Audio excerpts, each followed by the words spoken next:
Ready, start. As per the proviso to subsection within bracket 2, comma, the rules shall be with retrospective effect only if the same are required to be made in public interest. Full stop. While Rule 18 of the Punjab VAT rules mentions the conditions for input tax credit, comma, Rule 19 on the other hand deals with input tax credit on capital goods. Full stop. Rule 21 deals with inadmissibility of input tax credit in certain cases. Full stop. At the relevant point of time, comma, Rule 21 had 6 sub rules, comma, sub rule within bracket 7 having been omitted. Full stop. Input tax credit would not be admissible to a person for the tax paid on purchase of goods if such goods are lost or destroyed or damaged beyond repair, etc.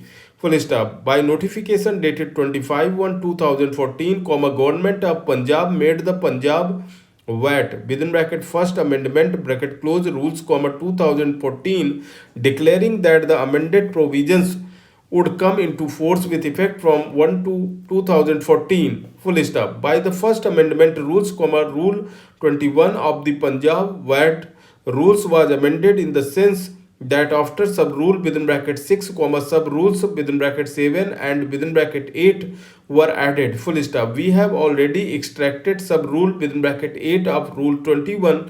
Full stop. It says that where some goods as input or output are lying in the stock of a taxable person and where the rate of tax on such goods is reduced from a particular date, comma, then from that date, comma, input tax credit shall be admissible to the taxable person on the sale of goods lying in stock or on using the said goods as input for manufacturing taxable goods, etc., at the reduced rate from that particular date. Full stop. What therefore the newly inserted provision of Rule 21 within bracket 8 contemplates is that goods which were already purchased at a higher rate of tax and forming part of the stock in trade would be entitled to input tax credit of the taxable person on the further sale of such goods or use of such goods as input for manufacturing taxable goods, etc., at the reduced rate with effect from 1 to 2014. Full stop. It has come on record that by another notification dated 25/1/2014,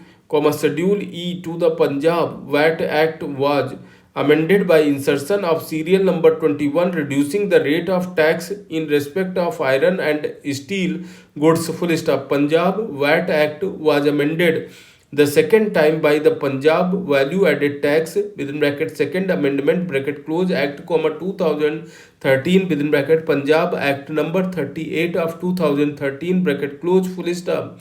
Though as per section 1 within bracket 2 of the second amendment act, the same was to come into force at once, the proviso thereto mentioned that amendment of subsection within bracket 1 of section 13 shall come into force on and with effect from the first day of April, 2014, that is from 1/4/2014. Full stop.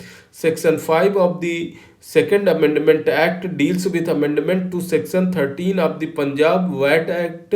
Full stop. As per the amendment, the first proviso to subsection within bracket 1 of Section 13 was amended and post amendment, the said proviso reads as under provided that the input tax shall not be available as input tax credit unless such goods are sold within the state or in the course of interstate trade or commerce or in the course of export or are used in the manufacture, processing or packing of taxable goods for sale within the state or in the course of interstate trade or commerce or in the course of export. Full stop. This provision came into the statute book on and with effect from 1/4/2014. Full stop. Before proceeding further, it would be apposite to examine the said provision as it existed prior to the amendment and compare the same post amendment. Full stop. Prior to amendment, the first proviso mentioned that a taxable person would be entitled to input tax credit, full stop.